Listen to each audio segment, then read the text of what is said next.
after it's been over a decade. This Labor Day, Joey Chestnut, Takeru Kobayashi are finally going head to head in the longest time because Joey Chestnut pissed off the same people that Kobayashi pissed off a decade ago. Who you got? The greatest of all time or the greatest of all time? I'm going with Chestnut. Got to go with America on this one. I think Kobayashi, the day, a few weeks before this deal was announced, said, I'm retiring because of health issues. I think his heart's not in it, but I could also see him, just going all out because what's he got to lose? He's not. I think it's going to be a pretty exciting event. Like the two undoubtedly greatest in their craft. And it's going to be awesome. Nobody's going to watch nobody's going to watch the Nathan's hot dog contest anymore. They were the contest. Nathan who? Exactly.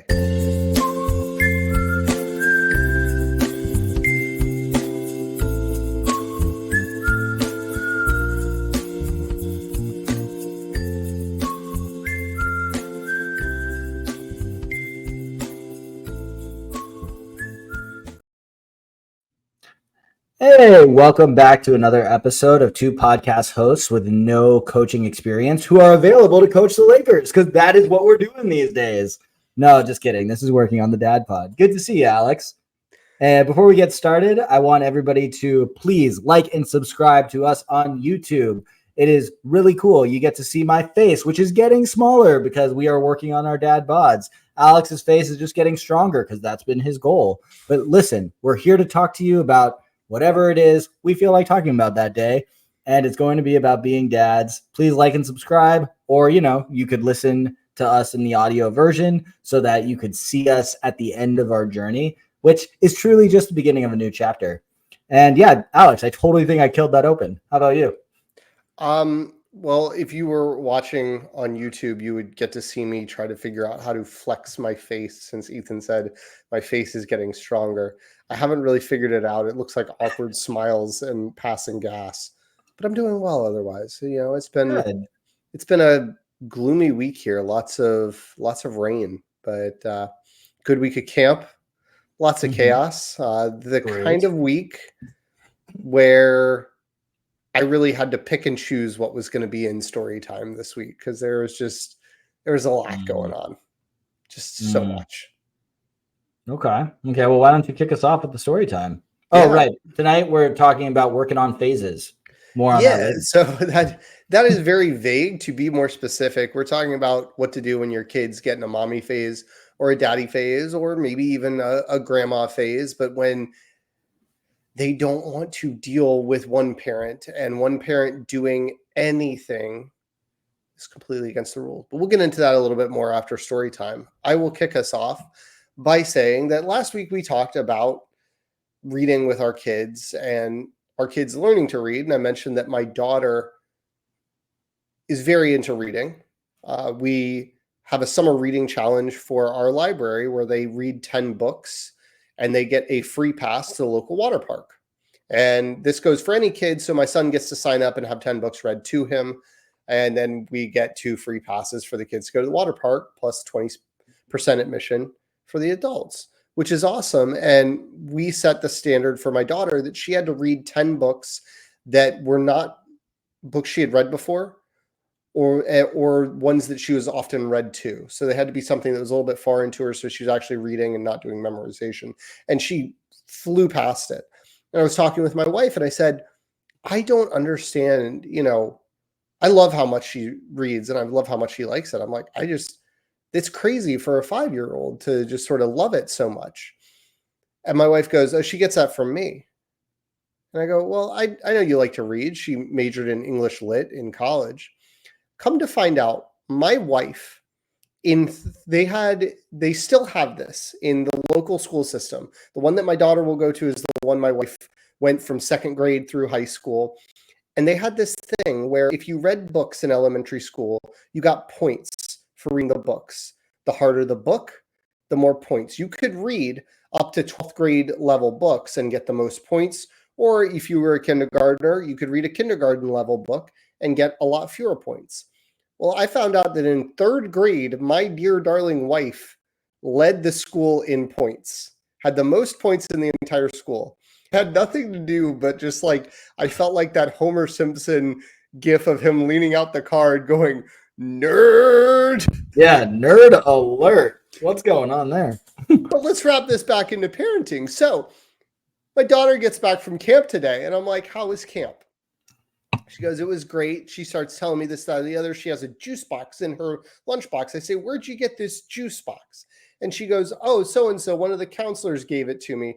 She's really nice to me, and she gave it to me because she said she was always happy with how I was always reading and reading so much and how good I was at reading. I was like, oh, you read a lot at camp? She goes, yeah, when we have playtime, I just grab a book and I go over to a little reading nook and I just sit there reading for most of the time. And I just looked at my wife and I said, she's gonna challenge your high score. She's gonna do it someday. Nice. She's starting this year. I'm like, now I'm gonna coach her on it. I'm like, all right, mom got like 410 points, so here's what we need to do. By the time you're in second grade, I think you can do this. Yeah, you gotta figure that out on like a points by week, and just like make sure she's on pace. And if she's not reading enough books, you up the level the next week. I think that's going to be very healthy. Once she masters the addition and multiplication that's going to come in elementary school, I think she can math it out herself. Ooh. I think there could be some self-motivation there, but she's got to understand how all that pacing works because she's still real fuzzy on, the scale of things. When I say it's a lot, it's like 100. I'm like, well, 100's a lot. I mean, I guess if, you're talking about dollars for a meal, but not if you're talking about grains of sand. And so, True. Perspective is key. Yeah. Anyway. Well, that's cool. So my story is quasi sort of similar to yours from either last week or the week before. But tomorrow there is no daycare preschool because it is a teacher in service day as we start the summer session on Monday, meaning I'm taking the day off from work tomorrow. I'm going to hang out with my girls. It's going to be fun. Got all my work covered. Hip, hip, hooray.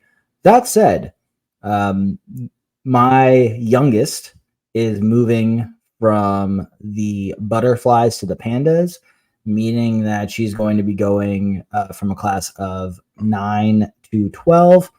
Hopefully that makes things a little cheaper, but she is going to be in an older class. Apparently, of the 9 of them, they got split, I think, 5 and 4. So it means I'm going to have to learn some new names, meet some new parents. Hopefully there's some good friendships that come out of that. But for both her and me, actually. But it is it's always interesting and emotional to see that your kid is growing up into a new class. This is not a quote unquote preschool graduation by any means, but I guess I'd call it a promotion rather than a relegation. And she is getting older. So it's just one of those moments that gets highlighted. And last night, my wife made some gifts for her 3 teachers, and I wrote the notes. And, I really was thinking about it. And it is really, truly amazing to just see how much she has grown from her first day as a butterfly to today, her last day, and just the impacts that these 3 teachers really did have on her. And I'm really happy that one of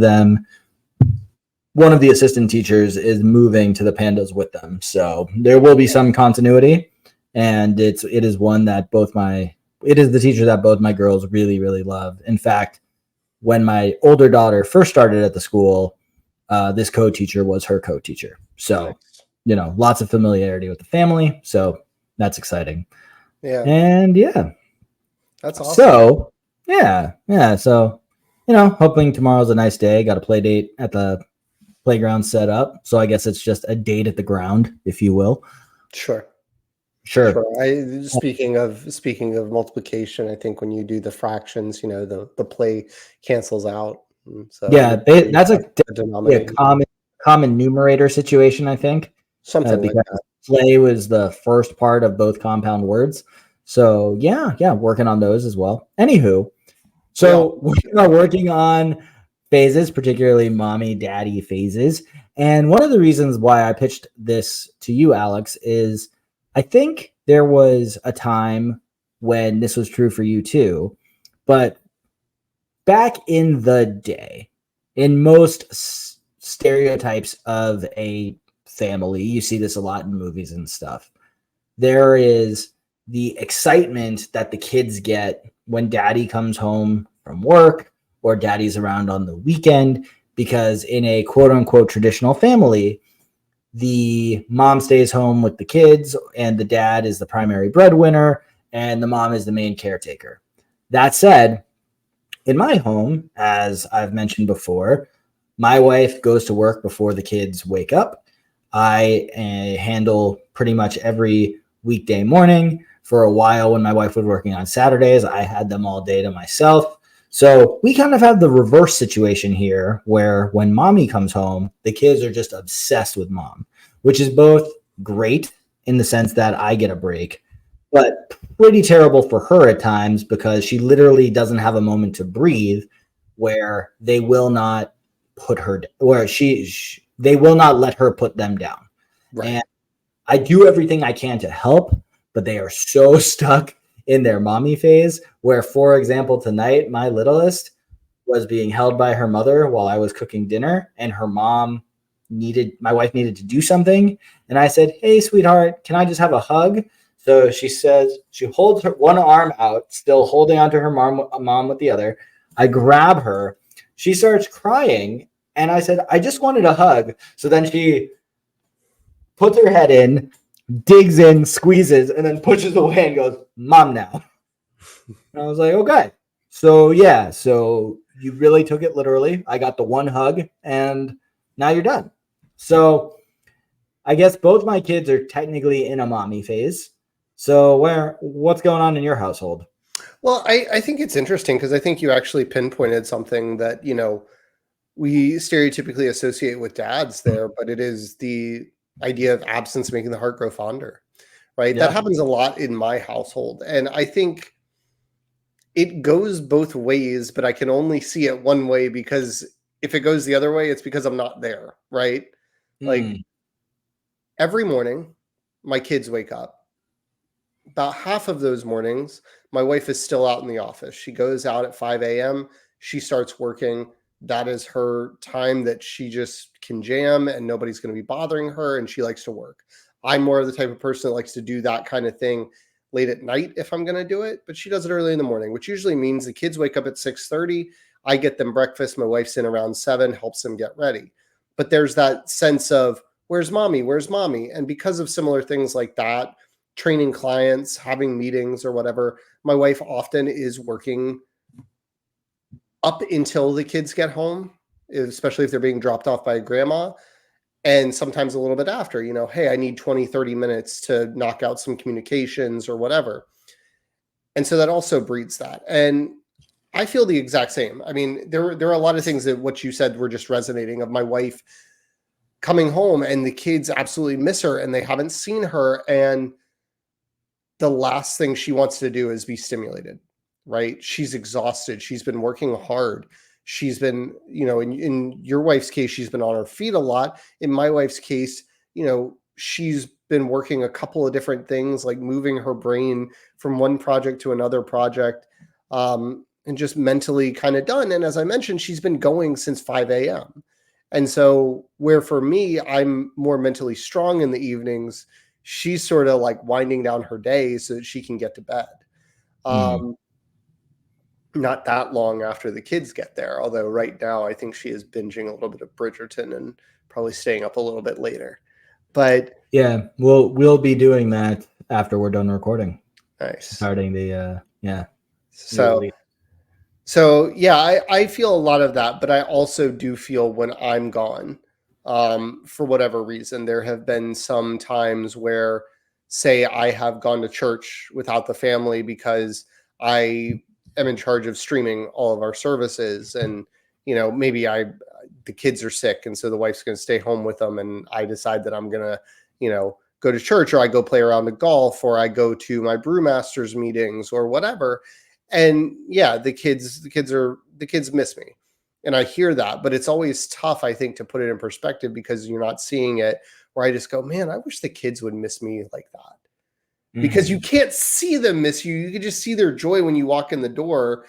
But if it's a little bit fleeting and you're seeing we're talking special occasions. I'm talking a monthly meeting, a random chance occurrence where both kids are sick on a Sunday, me playing around to golf. These are not 3-4 mornings a week. These are not 3 or 4 evenings a week. This is not like that kind of frequency and that kind of cadence. So it does stick in your mind a lot more of like, man, they really seem like they like mom a lot more.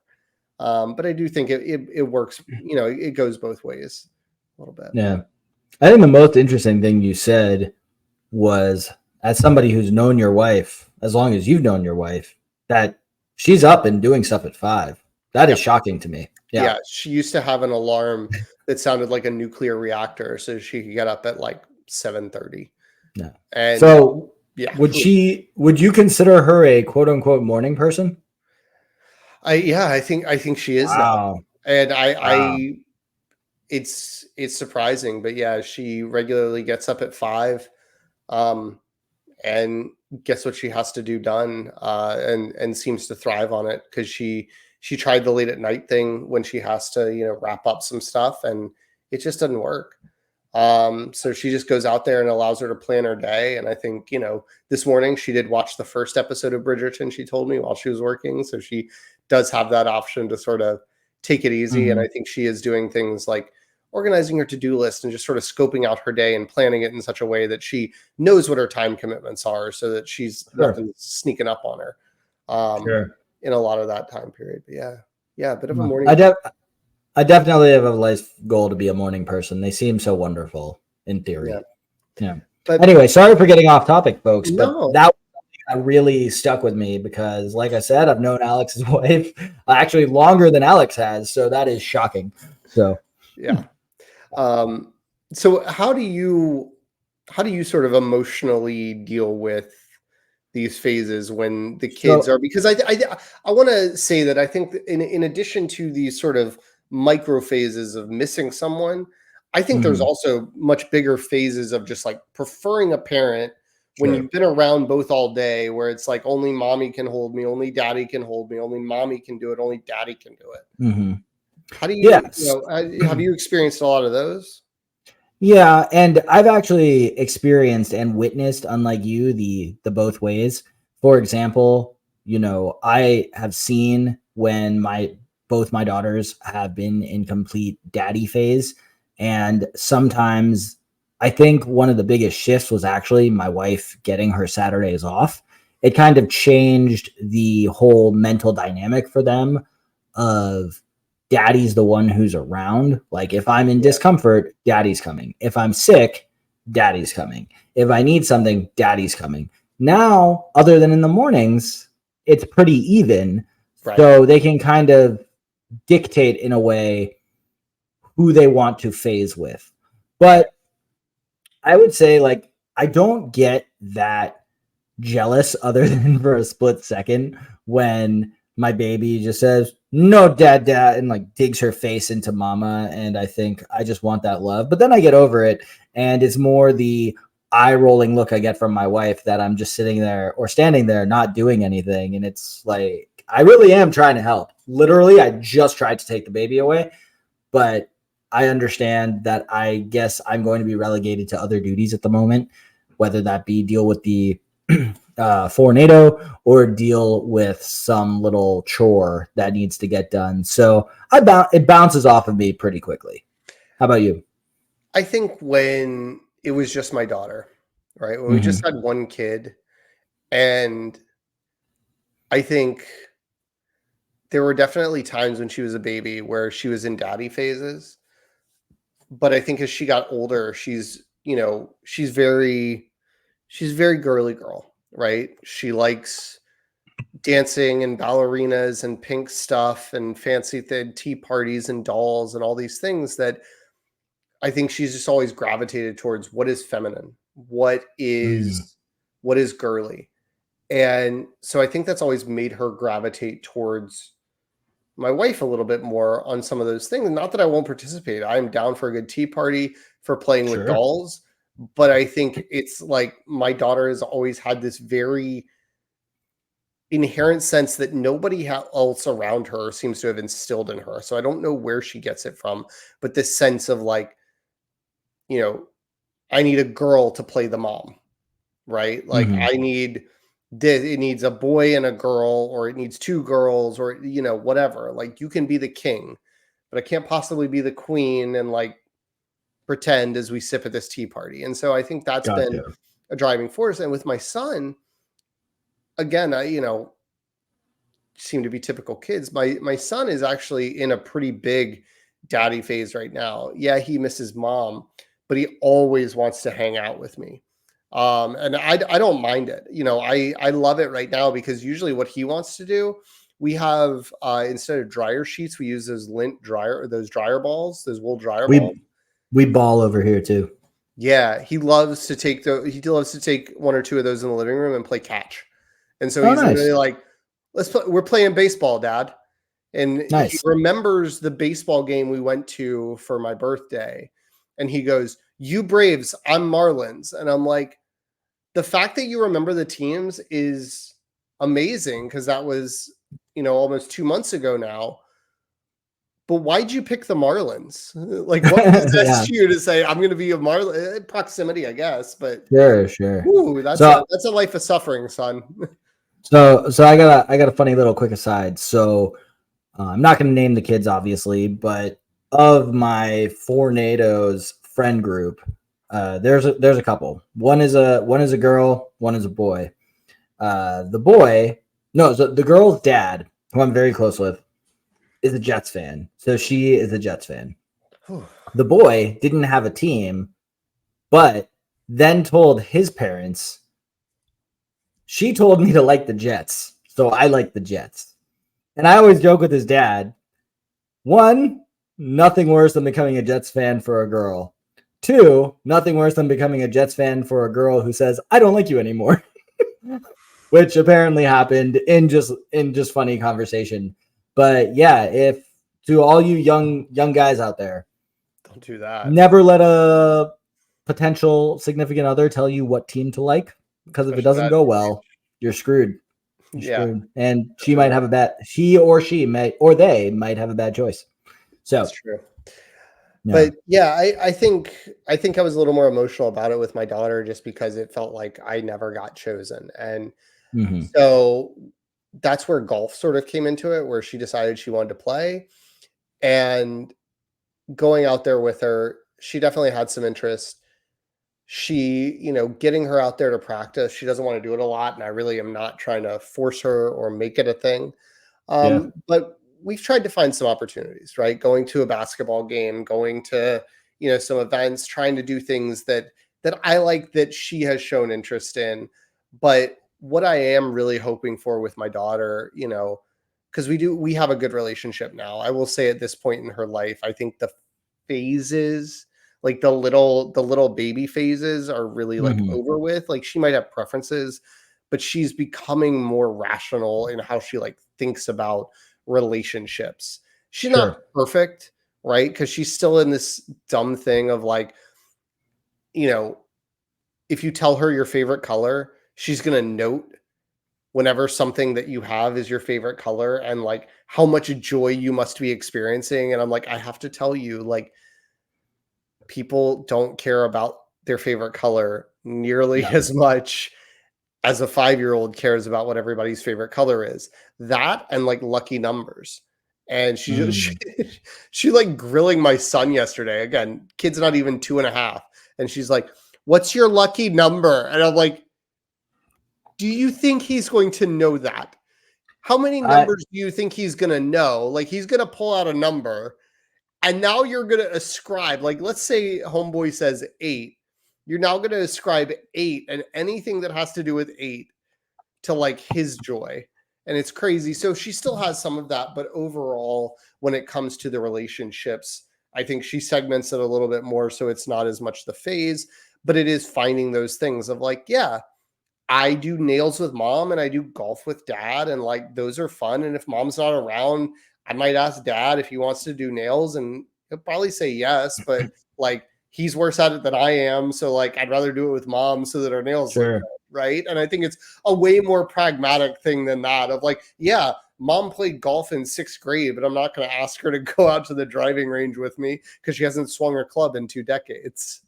Right. So my older daughter is definitely getting more traditionally girly as well, especially you can see that in her fashion choices. Mhm. And what's really funny is actually today she said, "Daddy, I want to wear this." And she picked a romper with a, just spaghetti strap romper, just Sure. standard one piece clothing. And before I let her wear it to school, I just said, "You need to show me that you can take it on and off by yourself so that you're not constantly bothering your teachers when you have to go potty." Yeah. So she showed me. We get to school and we're in the elevator going up, and there's a couple of the other teachers who she knows, not her particular teachers, but just teachers. And they all were just commenting. I was the only man in the elevator just commenting on her outfit. They're like, "Oh my God, you have such great style. Like, that looks so good." And I said to them the exact same thing I just said to you. I made her test taking it on and off to go to the bathroom on their own. And one of them goes, "As a kindergarten teacher, I just want you to know how thoughtful and amazing that is that you did that." And I just said, as a man who doesn't fully understand the mechanics of a romper and doesn't really know how one puts it on or off, I really just wanted to make sure she had it down. And that got some laughs. So I was feeling pretty good. Started off the day strong and wanted to end the day repeating that joke to you all here. And only because I realized this episode I've gone on a few tangents, but I really do think they matter because I kind of half caboosed the story time. But you mentioned golf. And this last my daughter had her golf lesson. And the teacher, I'm always so nervous because he sits on a chair, she's swinging, he leans over, he puts the ball down on the tee at the driving range. And I turned to my wife and I said, "I'm always so afraid she's just going to hit him in the head." Literally 30 seconds later, he screams, "Ow." And I run over there and she didn't hit him in the head. She took the driver right to his knee. And, I had to make sure she apologized, meant it, realized that this is a safety issue. You have to be very careful playing golf. There's only 2 minutes left of this lesson. I go back to the picnic blanket where my wife and I are sitting with the little one. She just turns to me and says, "You literally said that into existence." And I felt really bad because I guess now that I am a podcaster with millions of listeners, I have to be much more careful with what I say in the world, in the universe. That's true. That's Yeah. true. But about phases, the one thing I would say, going back to I'm just trying to reel us back in because we've been This all episode, over the place. listen, And this episode had a lot of phases, which is kind of meta. sure, sure. But as far as the phases with the kids, I would say for when you've got one kid, I think that's when it, like I mentioned, it can sometimes be a little more emotionally like, because when you've got two, it's like there's always another kid. So it's like whoever, Right. let's say you're not the parent in preference, Mm-hmm. somebody's going to care less. And maybe they Sure. care a whole lot. It's just not as much as their sibling cares. And so they get dad time, or they get the other parent time, I should say. And so Mm-hmm. I think it's really important when you've got one kid to not let it get to you, because I will say the pendulum swings back and forth. And when it swings your way, just be prepared that like all the attention that you think you're craving sometimes can come back to bite you, where it's just like, oh, now you're doing all the inane tasks that they want you to do, like putting them in their chairs, buckling them in, helping them with Mm-hmm. the potty, wiping their butt. And you're like, wait, this is what it means to be the favorite. Like being the favorite wasn't all it's cracked up to be. I'm True. I'm wiping poopy buttholes instead of just cooking dinner and listening to my audiobook. Like Yeah. I maybe didn't think this trade all the way through. Yeah, you got the cuddles, and I try to cherish those cuddles because I know that like they're coming to an end at some point. I don't know when the Right. last time, they say you never realize the last time you pick up your kids. And I'm like, yeah, Mm-hmm. you don't, Yeah. but I'm trying to cherish with my daughter. She's 5. I know it's not the last time I'm going to pick her up tomorrow or the next day, but it's getting a lot closer. She's getting bigger. Yeah. She's getting a lot Yeah. less likely to need it. We're scoping Mm. out how to bike to school. And so I think enjoying it when it is appreciating it, I should say, when it is your phase, when the phase is in But your favor, and sure, maybe but realizing that there's some downsides when it's not.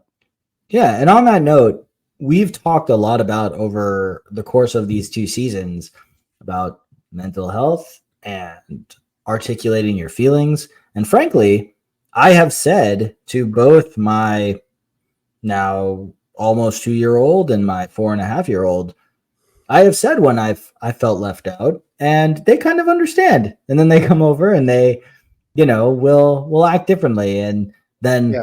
when my wife is getting hounded by them, she then volunteers my feelings to say, your daddy really misses you right now. So, so it works one way. Works one ways. Yeah. I will say that with that, it is a great opportunity, because I have done similar things, not terribly often, but sometimes my daughter at one point was in such a mommy phase that like anything I told her, she didn't want to hear me talk to her. Like she was just like, no, I don't want to hear this. You're a bad dad. Like, if I was trying to get her to like get dressed, right? Mhm. And it was just like, everything was terrible. It didn't matter what I was asking her to do. And again, like all things, it passed. But Sure. it can be difficult in the moment, and telling her, hey, this hurts my feelings when you say that. And sometimes I think she doesn't realize that. And sometimes maybe she's trying to hurt feelings, but realizing that it worked, I think, can bring them to understand in a way that, just telling them like, no, you can't be with mommy. You need to be with daddy right now. Acting like humans, talking to them like you would adults a little bit, I think can be a really valuable part of building that relationship. And then in that vein, just communicating with your spouse too, right? Mhm. Because I think there are ways that, like you said, I think there are probably people out there that maybe one parent's feeling left out and the other parent's feeling overwhelmed. And if they're not paying enough attention, they could miss it on both sides, right? For sure. And Yeah. I think you can get creative around it. Like my wife does a thing where, and she'll always ask me, but tonight she did this, where she asked me how long it would be till dinner. I told her it'd probably be 10 or 15 minutes. She said, can I go take a bath by myself? And she will often go take a bath by herself, lock the door, and she will ask me for a certain amount of time, especially if it's like after dinner or very far before dinner. She'll say, hey, can I get 15, 20 minutes by myself? 15, 20 minutes, great. 15, 20 minutes go off. I unlock the door, I let in the kids, and they can do it. But what I do is with that system, I set it up on our Google Home device. And so I can tell the kids, when Google goes off, you can go in. And so everybody knows it's not some mystical thing that I'm saying, oh, it's 15 minutes. I'm keeping track of it. Don't worry. It's like when that goes off and says bath time, you can go get in the bath. And so creating that, it gives her some peace. She can pop in some headphones or read a book or whatever she's trying to do to unwind. It gives the kids a finite thing of like, when that goes off, you will get the thing you want. I'm not keeping it from you. I'm not saying later down the road, something vague. I'm saying sound, go. And so that also tends to help in a lot of those situations where even in those sort of like end of day scenarios, can do that. So, whether it's a bath or whether it's just, your wife wants to go lay on the bed and read a book or scroll on Instagram or whatever. It's like, giving them 10 minutes and saying, hey, I want you to decompress. And the understanding that my wife and I have is that I give you this time and you come out at 100% or as close to it as you can give me right now.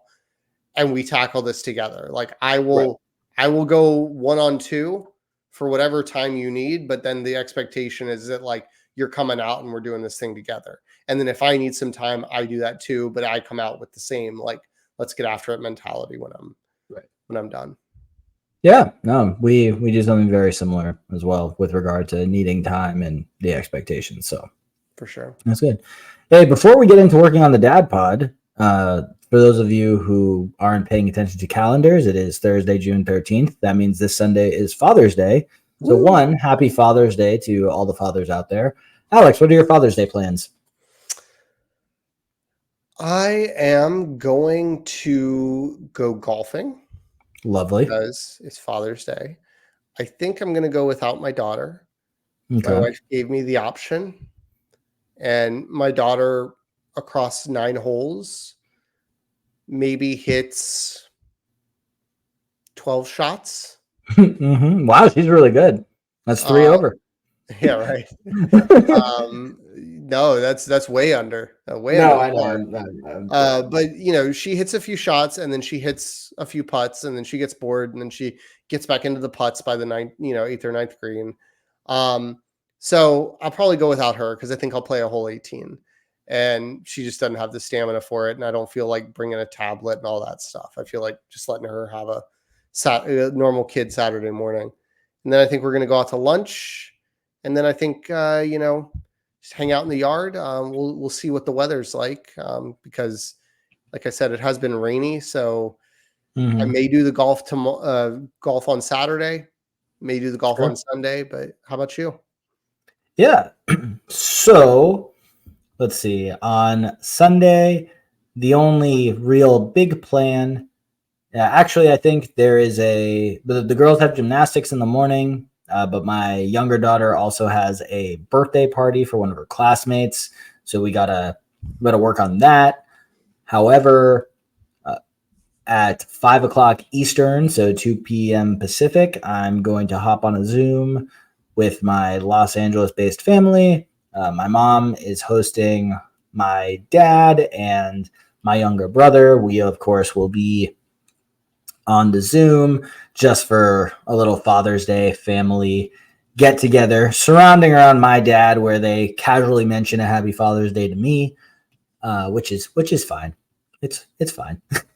And then my real holiday is going to be on Wednesday. Wednesday, the government is closed for the Juneteenth holiday, but my wife has to work and my kids both have school. So I'm actually going golfing with another dad. And that is the greatest gift I could ask for, because it's just a day for me. And I get to both spend the real Father's Day with my kids, but then celebrate how I want to on Wednesday. Yeah. See, So here's I'm the pretty thing. I excited. get both. My wife's gonna let me go play 18, and then I also have the same thing. Kids are in camp. I'm off. Wife is off Nice of her job, but she's got some other things that plans. she wants to Yeah, take care of. So yeah, sure. we're gonna see what next Wednesday holds, but might get wild. Probably won't. Nice. So we're at the point in the night or the next phase of this episode, Yes. we'll be working on the dad bod. I'll Yep. go first. So last week I was 185, which is where I was, yeah, well, at 185, which is 10 pounds away from my goal weight. Today, before we started recording, my full nude weigh in was 184.4. So I lost 6/10 of a pound. Um, I wanted to do a little more, but obviously, I probably ate a little too much this week. But I'm liking how I look. But 4 weeks from today, Alex, is in fact our guys trip. So that means I've got 9.4 pounds to go over the next 4 weeks. And I know in theory that is an unhealthy weight loss, but I'm going to try to do it responsibly because my goal weight is there. So, Yeah, I mean, like, it's a lot. Don't get me wrong. But here's the thing. If I think there is value in going hard in a reasonable calorie range for a short period of time mhm, if you've got the maintenance on the back end, right? If you're gonna wean off of it, you know what I mean? Because sure. it can be a stark thing, and that's where I'm at. Because as I mentioned last week, I came in at 179.6. This week I was 179.4. I think right around the same thing. I still was in a deficit calorie wise, or at least intended to Mhm. be, had it set up to be in a deficit over the week, but a smaller one. And I'm going to shift it again this week and then be at maintenance for the last 2 weeks before our guys trip is my plan. I think at some point after that, maybe after the summer, or maybe towards the end of the summer, I may do another, sort of what I was just talking about with you, like a quick, 6-week phase to see, if I could take a little bit more fat off. But I'm kind of liking, now not having to, I don't want to say be as diligent with counting my calories, but be as diligent with my snacks of like how I'm constructing them and going, because I always want to save calories for dinner because I don't I plan my breakfasts and my snacks very like macro focused and what's going to be healthy and what's going to do it so that I don't have to think about dinner as much.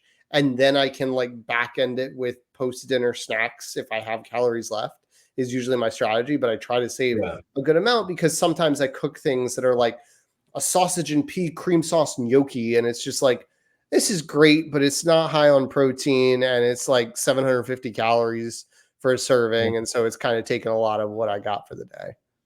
So what I think I've definitely noticed this last week is I've done a really good job over this last month of really drilling down, being disciplined, exercising more, and also not overeating and being intuitive. But this last week, I do feel like my hunger has caught up to me a bit. So I am having a little bit bigger dinners than I've been meaning to. But that said, I'm also, I've been texting you and a couple other guys about I keep other than today where the heat index was so high and I started cramping and it was a lot. I have been increasing the distance on my jogging and also upping my pace. So I'm getting more intentional and productive with my time, thus burning more calories. Thus, it's just all kind of it's catching up to me. And I don't want to say like I will look how I want to look if I don't hit my goal weight by our guys trip, because I do want to keep that goal there.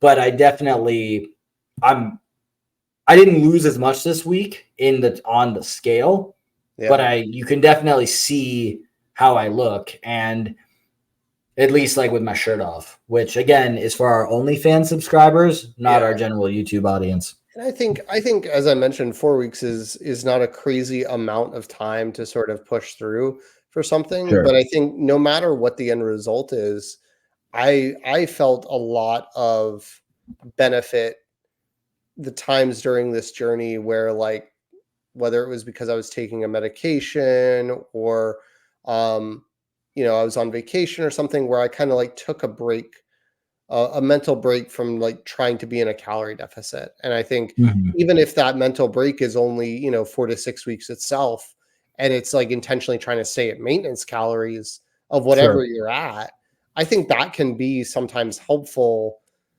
because it is like a grind. Even if you're not crushing it for the many months that you've been doing it, the mental and physical, like sometimes I'm hungry, sometimes I'm guilty. So, I'm like, I'm either hungry or I overate, like back and forth feelings. Probably just weighs on you a ton. I mean, it did for me. And I know it can be refreshing to sort of just, that's why I said, like, for me, I do want to lose a few more pounds of fat, but I want to push that a few more weeks down the road so that I'm working. I think for me, especially, I think part of that is just like making sure that I can do the maintenance portion of things so that I know what that feels like. Sure. Reestablish my baseline, because I think for me, there is an end goal eventually. I don't intend to track my calories forever. I think it's fine. I think there are people that do it, and I think there are people that do it for their whole life and they're really dedicated to it. But I want to get into, once I get to sort of where I want to be weight wise and physique wise, like take all that information, synthesize it, and sort of just make the habits and do self-moderation if possible. Yeah. I mean, I would love to get to that point in my life, but you're much better at that than I I am, you always have been, and this is not just in like a weight loss category, but just like I need the visual aid. So yeah, I mean, it can be helpful. Yeah. It can be Yeah, helpful. no, because I'm not great at it, because when you lose the measurement and the preciseness, that thing of just like 4 ounces of chicken turns into 6 ounces of chicken because that looks like 4 ounces, you know, and Right. then take that to tablespoons of peanut butter or something that's more calorie dense, where like 1 tablespoon turns into 2 tablespoons, and all of a sudden you've added 100 calories, and you do that a few times over, you know, whatever. Mhm. That kind of thing. Getting second servings, not feeling Sure. logging them because like you had dinner, right? Right. But you weren't thinking necessarily as much about the serving size. And so, yeah, Mhm. I fall into those traps. I'm not much better Mhm. at it. I just like, my thing was I was better at it when I was like 188, 189 pounds. I had more Mhm. calories in my budget. Mhm. Sure. Can I be better at that, like at 180, 175 pounds consistently, and not drift back up to 100 Right. weight? That's the Yeah. key in the question. I did also want to add, not that this has anything to do with our show, but I think I mentioned before that the department in the government that I work for is doing a summer step challenge for May, June, and July. Last I checked, there were 1,002 people participating on the leaderboard. My goal is to be in the top 100. Today I clocked in at 131 with 489,000 steps since May. The guy in first place has 2.6 million.